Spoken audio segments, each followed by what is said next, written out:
Hi guys, please like, share and subscribe. And if you want full course for any actuarial subject, visit theactuarialguy.com or WhatsApp on this number. Thank you.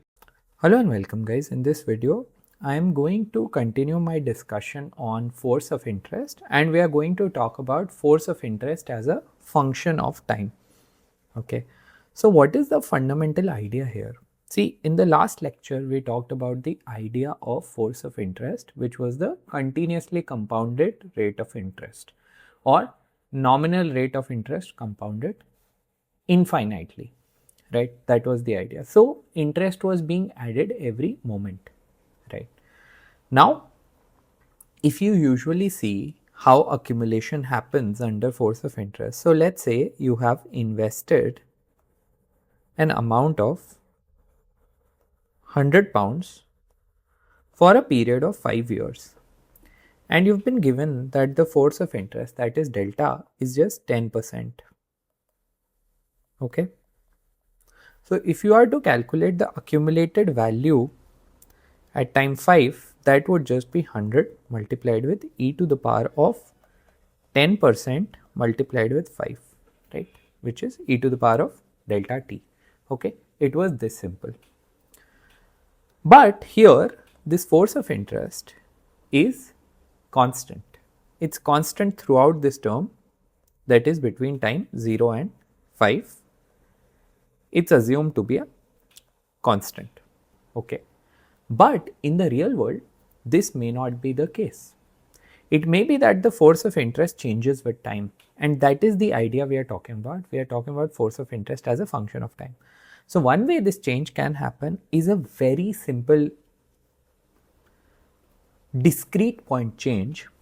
What would that look like? Let's say in this, we saw that till time, maybe let's say till time 3, the force of interest was 10%. And then from time 3 to 5, for 2 years, the force of interest reduced to 8%. Okay. Those were the terms offered to you by a bank. Okay. So now if you are to calculate the accumulated value at time 5, what you would do is you would first accumulate this to time 3 using a force of interest of 10%, and then from time 3 to 5 you will use a force of interest of 8%. Okay. That's how you can do this. So nothing changes. So if I now, this was my case 1 where you had delta is equal to 10%. What I'm looking at now is case 2 where delta is given as, or you can say delta as a function of t, force of interest as a function of time is 10% when t is less than 3, and when t is greater than 3 it is 8%. Okay, so now it is expressed as a function of time.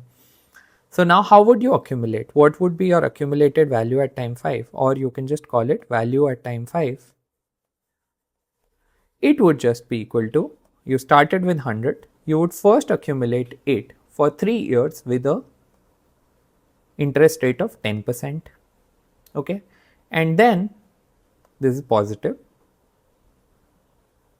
and then for 2 years you would accumulate it at an interest rate of 8%, right? So 10% for 3 years, 8% for 2 years, right? Because I can always write my accumulation factor from time 0 to 5 as a product of accumulation factor from time 0 to 3 and then accumulation factor from time 3 to 5, right? So that's what I've done. This is my accumulation factor from time 0 to 3 and this is my accumulation factor from time 3 to 5, and this is how I've taken it to time 5. Okay, this is the most simple case, that your interest is just changing from one constant rate to another constant rate. But you can have more complicated cases. What would those complicated cases be?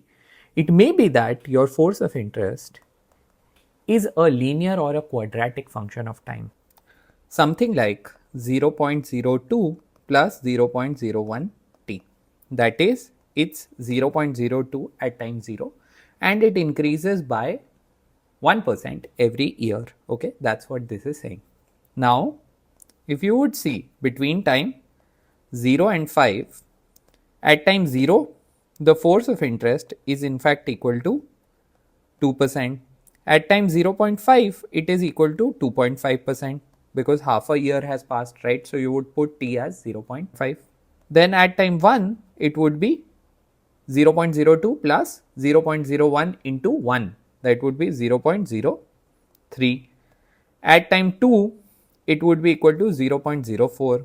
Okay, so on and so forth. It will keep changing every moment it is changing, right, as t is changing. It's not even changing only at these discrete points, but it's changing every moment. And at time 5, 5% would be added to 0.02, so it will be 0.07 by this time, right? So every moment as t changes, your force of interest is changing. How do you deal with such a case? That's the question that we are asking. So now the question that I'm asking is that if I invest 1000 pounds, let's say at time 0, and I'm getting a force of interest as 0.02 plus 0.01 t, what would be my accumulated value at time 5? That's the question I'm asking. Okay. Now to come up with the formula to do this, there are two ways. One is a mathematical derivation based way, okay, which I'll explain to you. And another one is just going from what we used to do in case of a constant force of interest to what we'll be doing in case of a force of interest as a function of time. Okay. So firstly, let's start with the mathematical way. Okay. How do you derive a way to do this? Okay. So now see, think about what is force of interest. It is the continuously compounded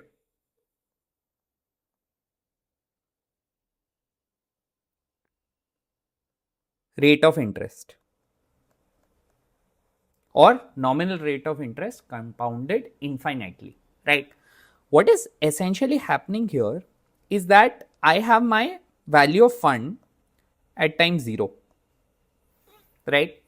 And in every moment, I am adding an interest of delta to it. Now, how do you mathematically characterize a moment? You have to use the notion of dt that we use in calculus, where dt tends to 0. So after a small period of time dt, I will have the value of this investment accumulated to v0 plus dt. Okay, and the change in this duration would have been the accumulation of delta. Okay, then further after another period of time dt, I would be at time 2 dt, and the value of this investment would have reached v0 plus 2 dt, so on and so forth. In every small dt, every small duration dt, what I'm doing is I'm just adding a interest of delta to it. That's what continuously compounded rate of interest means, right? That in every small period you are adding a delta, okay, delta proportion on the existing fund value. How do you characterize this? Like, where can you get from here to getting a formula for the accumulated value? We already have a formula, but let me show you how it comes. Okay, earlier I had shown it to you from Euler's formula, but let me show it to you in another way. Let's just consider this first period of dt. Okay, so what I'm saying here is that v0 plus dt, that is after a dt period of time, what I have is what I started with, which was v0 plus delta times v0, right? That's what I have. I've added an interest of delta to this, okay, to my starting fund value, right? That's what the idea of force of interest is. So if I just take this on this side, v0 plus dt minus v0, that is the change in this small period of time dt, in my fund value, in my accumulated value, is just delta times v0, that is my starting fund value, right? Because delta, this interest is applied as a proportion of my principal, right? So what I can say is that dv0, that is the change in the fund value or the accumulated value at time 0 over a small period of time dt is just delta times v0, which gives me dv0 by v0 is just equal to delta. That's what I get to, right? And if I generalize, this is not only applicable at time 0, this is applicable throughout. Everywhere my change is delta only, right? So what I can say is dvt by vt is equal to delta. So far when I was dealing with this constant force of interest, in every moment, the instantaneous rate of growth of my fund value per pound of fund value was delta. That is what force of interest is. This is another way you can write it. Instantaneous means in a moment. That is why we are talking about this moment dt. Instantaneous rate of growth of accumulated value, or you can say fund value, whatever you want to call it, per pound is delta. That's what delta is. It is how much my fund is growing in every moment per pound of fund value. That is delta, right? That's what we have shown here. Now, there are two cases here. There's the first case which we have been dealing with so far, which is constant delta. So from here, I have to get to the same result that I had shown you earlier, that your accumulation factor from time 0 to t is just equal to e to the power of delta t. This is something we know from the previous video. So if you want to get the accumulation factor from time t1 to t2, that would be equal to e to the power of delta t2 minus t1, right? It's just the duration comes here, right? So between time t2 and t1, it will be delta t2 minus t1. That's how simple it will be. So this is something I'll derive from this, right? And then we'll deal with the other case, which is what would be your accumulation factor if you have delta is equal to delta t, that is delta is a function of time, okay? So we'll derive this, okay? So firstly, let me show you the more familiar result, okay? We'll start with this and then we'll try to get to this result, this accumulation factor, right? So let's do this. So you have dvt by vt is equal to delta. Now what I'm going to do is I'm going to integrate both sides with respect to t between limits t1 and t2, okay? Because ultimately that's what I need. I need to get the accumulation factor from time t1 to t2, right? And you can put t1 as 0 to get this version, right? So that is simple enough, right? So let's do this. So integrating from t1 to t2, dvt by vt dt is equal to integrating from t1 to t2, same integration on this side as well, delta dt.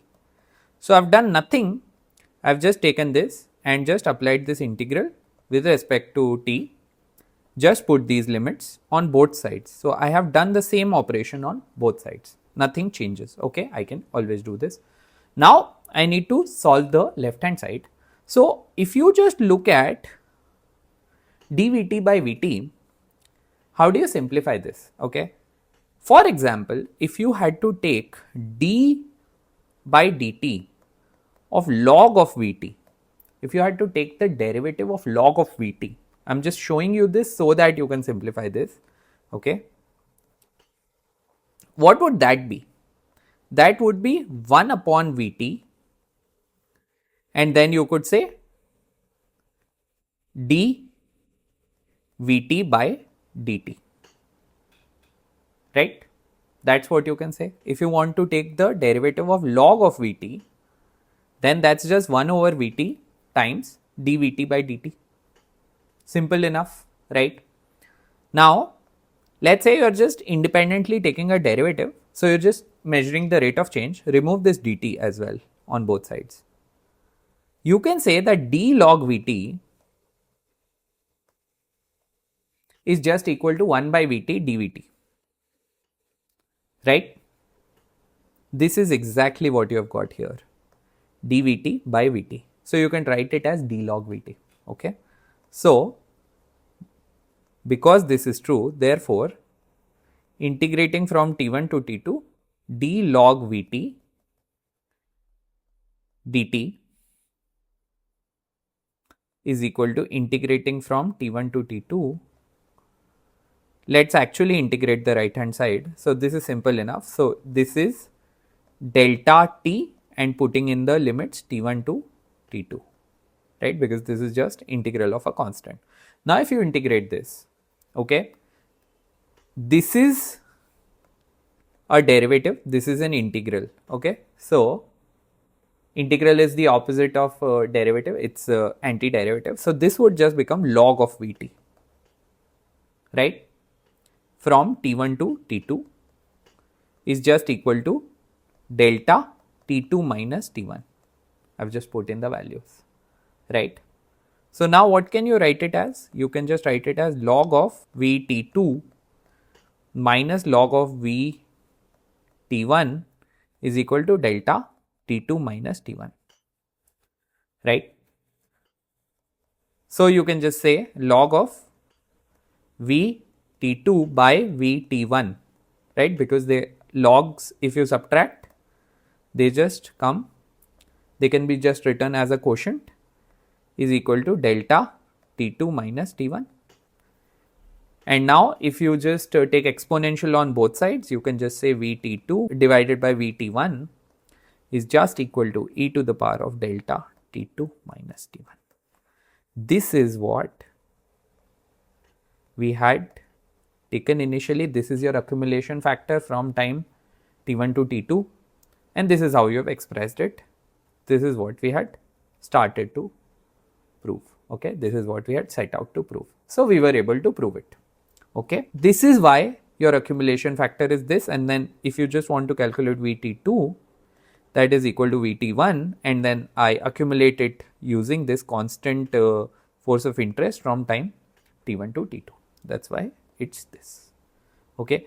Now I need to do the same thing when I don't have a constant force of interest, okay.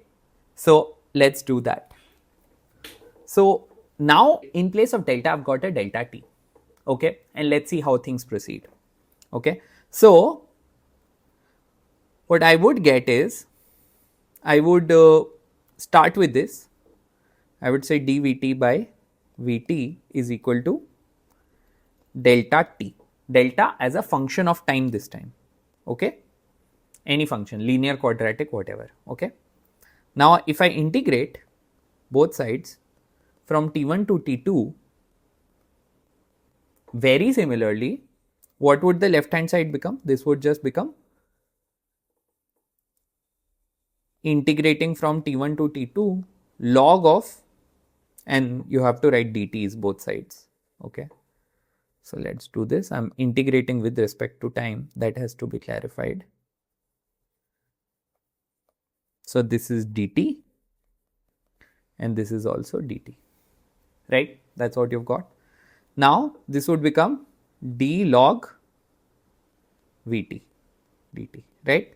Same as how it did here, right? This just became d log Vt. Same way, this became d log Vt. Nothing has changed, only the right hand side is what have changed. Left hand side is the same, right? And this is just, I'll preserve it, integrating from T1 to T2 delta t dt. I can't change the right hand side now because I don't know what is the nature of the function. So I can't really integrate it. I just have to work with the left hand side. Okay. Now, if you see, integral and derivative will cancel out and this would become log Vt2 minus log Vt1, right, which is equal to integrating from T1 to T2 delta T dt. Same way as this happened. Okay. Nothing is different here. See, we've reached this point already. So this would just become, the LHS would just become log Vt2 by Vt1 because subtraction in log transforms to a quotient, right? This would just become integrating from T1 to T2 delta T dt. Yes. Now you can just send everything to the power of e, right? So Vt2 by Vt1 would just become e to the power of integrating from T1 to T2 delta T dt. Okay. This is your result. This is your accumulation factor in this case. So what has changed? Earlier, you had a constant delta. So you could just write delta times T2 minus T1, right? That is what your accumulation factor was. This time, you don't know this function. If this was a constant, you would have gotten the same answer. But now you have a delta T. You have to integrate it between T1 and T2. And this will keep on varying. Let's talk about these two definitions in a bit more detail, and that is my second explanation for how force of interest works. Okay, so let me come to that now.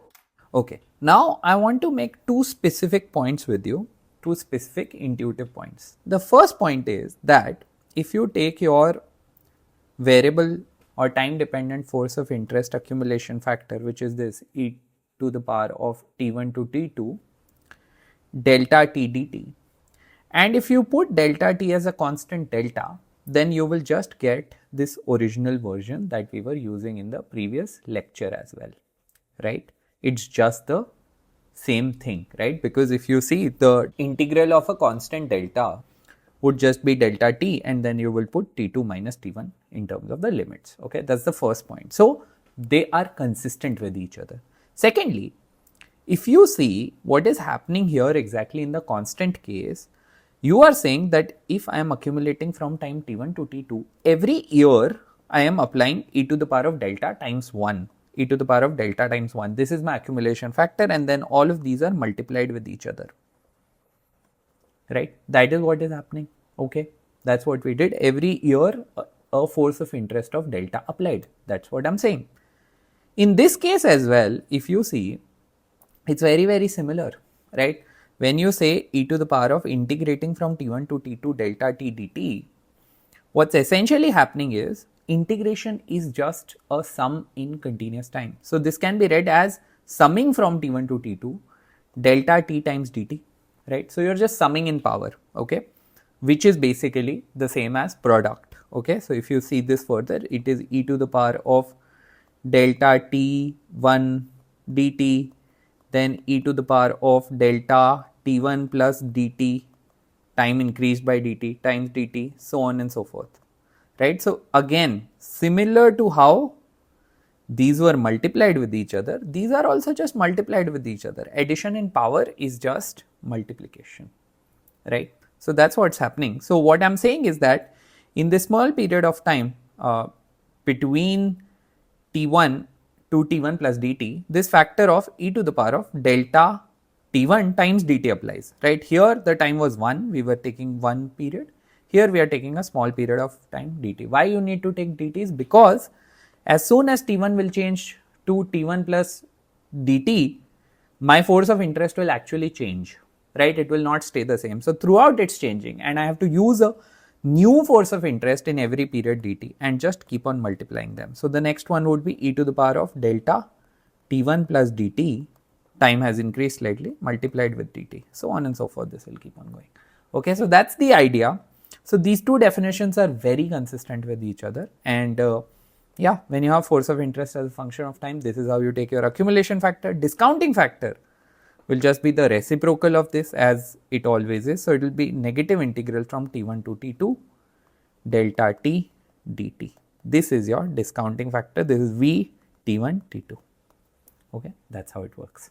Now let's get into the application of this. Okay, let's take this question. The force of interest is just delta t is equal to 0.02 plus 0.01 t.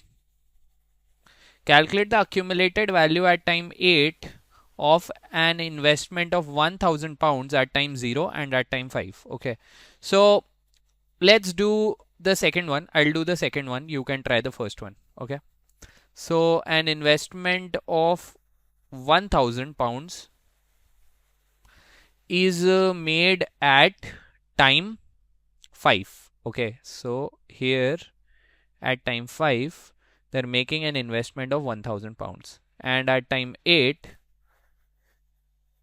what is the value of this? Okay, what is the accumulated value of this is what is being asked. Okay, so let's see how that works.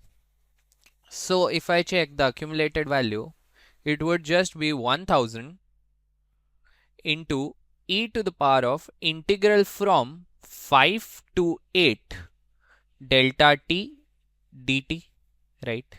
This will be my accumulation factor from time 5 to time 8 as we just discussed. So you can just write it as 1000 into e to the power of integrating from 5 to 8 0.02 plus 0.01 t dt. So this just becomes 1000 into e to the power of 0.02 t plus 0.01 t square by 2. In the values we'll put in will be 5 to 8. Okay, so this just becomes 1000 into e to the power of 0.02 into 8 minus 5 plus 0.01 into by 2 into 8 square minus 5 square, right? So that would be our answer. What does this come out to be? This just becomes 1290.46, of course in pounds, right? So that's how you do it. How would you do the first one? The first one, the case was that 1000 was invested at time 0. At time 8, what is the accumulated value? So you just need to accumulate from time 0 to time 8. So it's just 1000 into e to the power of integral from 0 to 8 delta t dt, right? And you can just integrate that, and the accumulated value will be 1616.07, right? Pounds, obviously. Okay, so that's how you do it. Okay, let's move on now. Okay, so here's another one for you. The force of interest at time t is given by this expression. Calculate the accumulated value at time 10 of an investment of 500 at time 2. Okay, so how does that work? So accumulated value will be equal to 500 is invested at time 2. What is the value at time 10? So we'll take the accumulation factor from time 2 to 10. So 500 into e to the power of integral from, so this can be divided into two parts. Okay, from 2 to 10 we know the force of interest is changing at time 5, right? So you'll take from 2 to 5 and then you'll take from 5 to 10, right? So that's how it works. Now let's just take it this way. 500 into e to the power of integral from 2 to 5. I'll just take 0.08 dt. Okay, this is just whatever the value of the force of interest is. Okay, that's what I'm taking. So 0.08 dt plus, or I'll just multiply it here, e to the power of integrating from 5 to 10 0.13 minus 0.01 dt. Okay, that's how it works. You could have added them, both of them, in the power of exponential only. That's fine only. That's fine as well, because again they're multiplied, means they're added in the power. Okay, so that is right. Okay, point. This is 0, 1 t. Okay. So now let's just solve this. So this is 500 into e to the power of 0.08 t, putting the values 2 and 5, plus 0.13 t minus 0.01 by 2 t square, and putting in the values 5 and 10. Now let's put in the values. It just becomes 500 into e to the power of 0.08, 5 minus 2, okay, plus 0.13 into 10 minus 5 minus 0.01 by 2 into 10 square minus 5 square. That's how it will work. So what will this value come out to be? This will just be equal to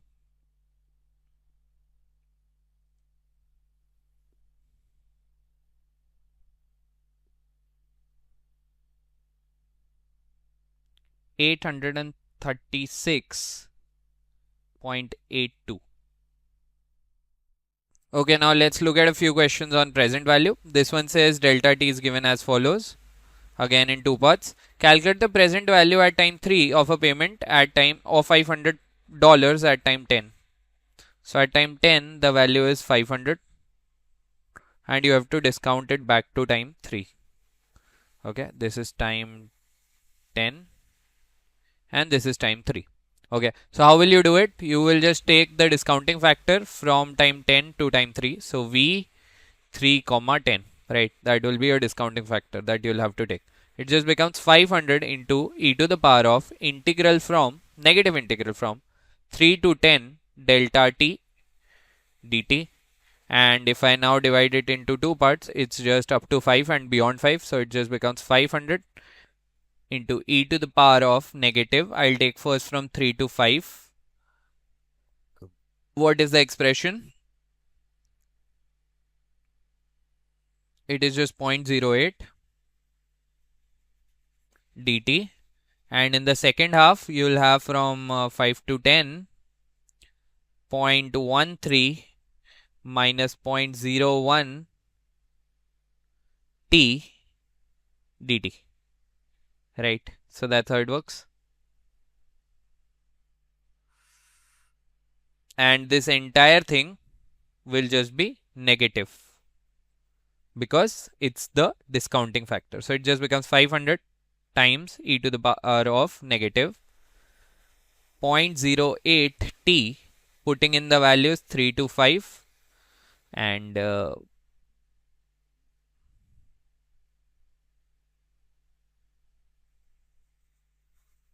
plus 0.13 t minus 0.01 by 2 t square, putting in the values 5 to 10. Okay. Now it becomes 500 into e to the power of negative 0.08 5 minus 3 plus 0.13 10 minus 5 minus 0.005 10 square minus 5 square. Okay. So what does that become? That just becomes, if you'll find the value, it will come out to be equal to 323.63, obviously in dollars. Okay. So yeah, that's your answer and that is how it works. Okay. So yeah. So there is a second part to this question as well. Calculate the annual effective rate of interest that is equivalent to the variable force of interest from time 3 to 10. Okay. So what is the effective rate of interest? Constant effective rate of interest that will be equivalent to the variable force of interest from time 3 to 10, right? So basically what they want is that instead of this force of interest which has been paid in two parts from time 3 to 5 at this first given rate, and from time 5 to 10 at this second given rate, okay, what will be the equivalent rate of interest, that is I. So how can I find that? By just equating the accumulation factor. How will I do it? What was my accumulation factor from time 3 to 10? It can just be written as 323.63 divided by 500. No, sorry, just the reciprocal of it actually. So 500 over 323.63, right? Because this part is just my discount factor, right? This is my discounting factor. So accumulation factor is just the reciprocal of it, which can be obtained as the value at time 10 by the value at time 3. So what will this be equal to?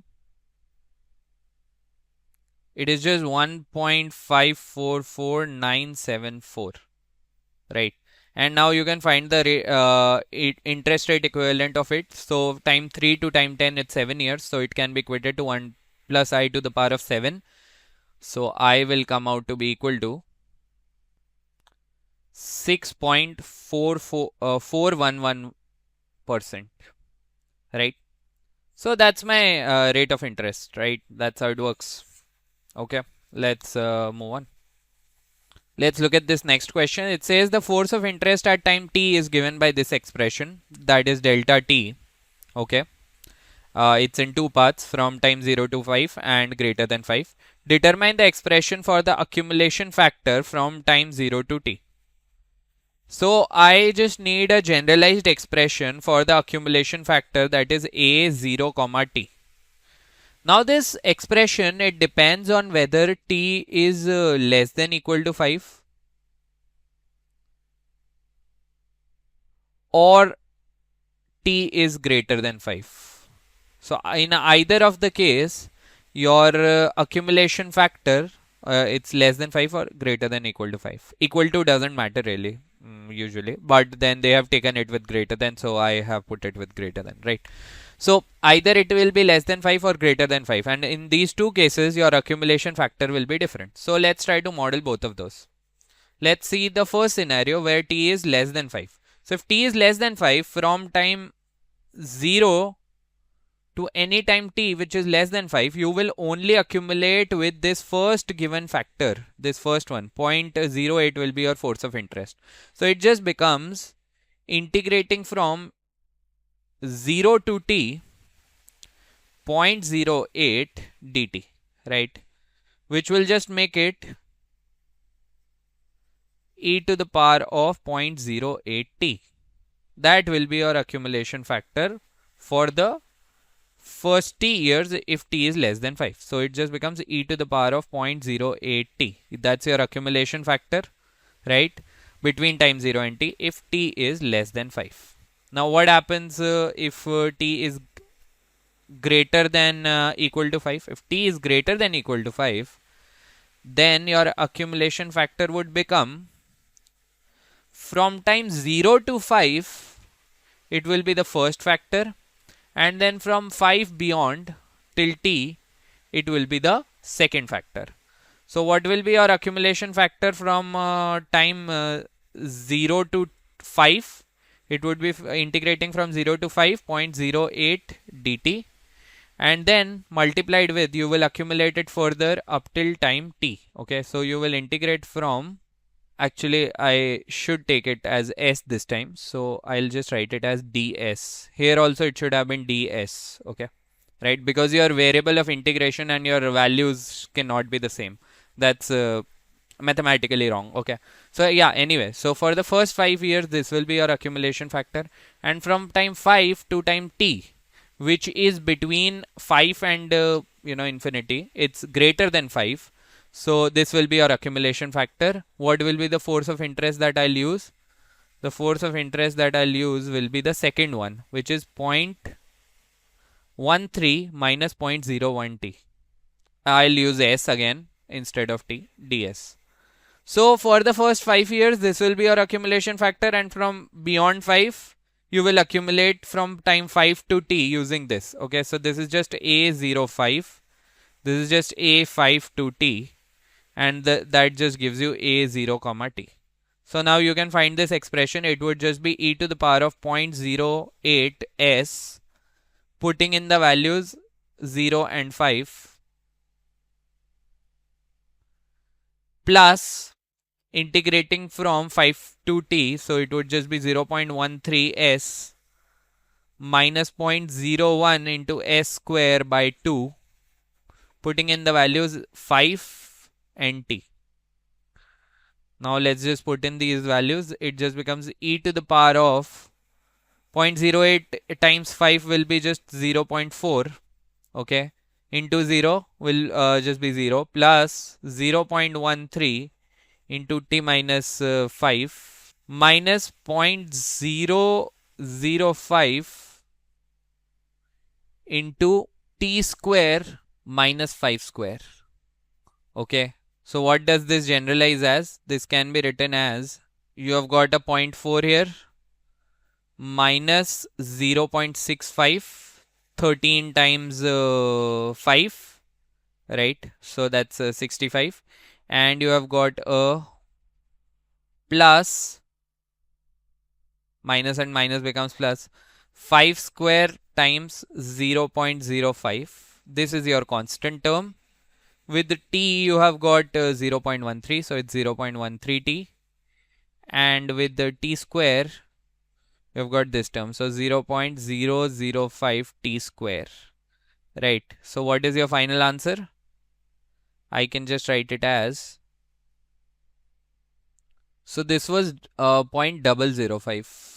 Okay, yeah, so it just becomes e to the power of minus 0.125 plus 0.13 t minus 0.005 t square.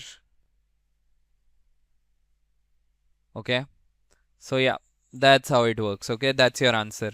And as for the force of interest, the practical applications of it, remember, practically you cannot pay interest at every moment like we assume.